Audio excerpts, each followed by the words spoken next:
Last night I was helping my 5-year-old learn how to ride his bike, and I realized he's having the exact same problem many of the clients I work with have.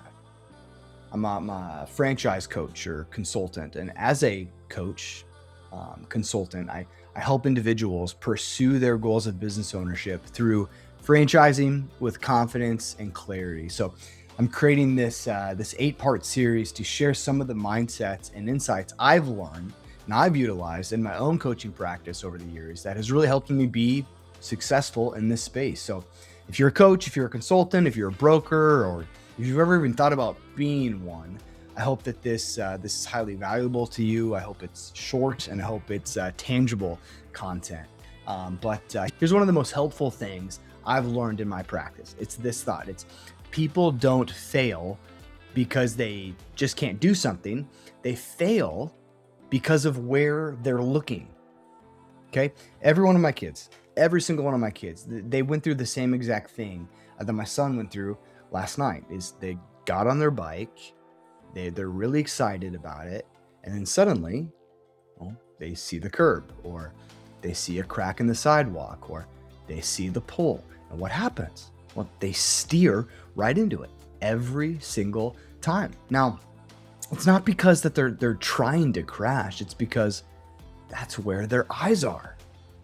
And I do the same thing, right? I kneel down and I tell them, hey, you can't look at whatever it is, right? You can't look at that thing. You can't look at that obstacle. You have to look at where you want to go. And as soon as they do that, as soon as that moment shifts for them and their eyes are able to refocus on where they want to go, everything changes, right? And what's crazy is it's not just a kid problem. This is a people problem.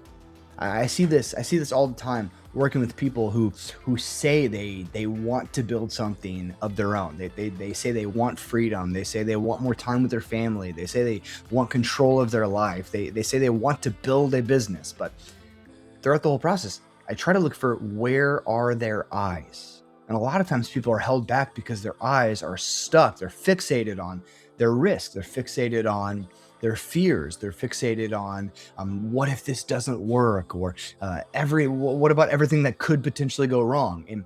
And just like my kid on a bike, they steer straight into the one thing that they're trying to avoid. Now, as a coach, one of the most important things that you can do is to help people reposition. I'm not talking about manipulation. I'm not talking about hoodwinking them. I'm not talking about having them ignore reality. It's not it. But I'm talking about helping them refocus on where they're trying to go, trying to refocus on where they want to go, trying to refocus on why all of this matters in the first place. I'm trying to help them focus on what's actually possible for them. Because when someone's eyes lock onto a clear path, their behavior completely changes, and therefore their confidence begins to change, just like my kid on the bike, right? And therefore the results ultimately change. And this is what most people don't understand about coaching, is that it's not just about giving advice. You're not just like offering your insights. What you're doing is you're helping people see differently. You're helping them to stop staring at the curb and to start focusing on the clear path. So for you, if where you look is where you go, then how do you actually help someone do this? How do you actually help someone kind of reposition or refocus their eyes? And there's 3 simple things that I thought I'd share that I do almost all the time, right? A couple of these I do every time. The first one is this. Here's the first thing, is that I get really clear on their big outcome. Like the big outcome. I'll literally ask, what is the big outcome you're hoping to get out of this? Okay. And the more I can click into that, the closer I'll get to the real big outcome for them, right? Because the very first time they answer that, it might be a face value thing. And okay, great answer. Now tell me, why does that matter? Well, why is that important to you? All right. What does that shift if you're trying to pursue? What does that change in your life? So the more I can kind of like own in on their answer, the closer I'll get to the reality of their actual big outcome. It's important because then I can continue to come back to that big outcome, helping them refocus their eyes back to their big outcome throughout our entire relationship together. The second thing is this, is I try to help them come to grips with the reality that time is going to pass either way.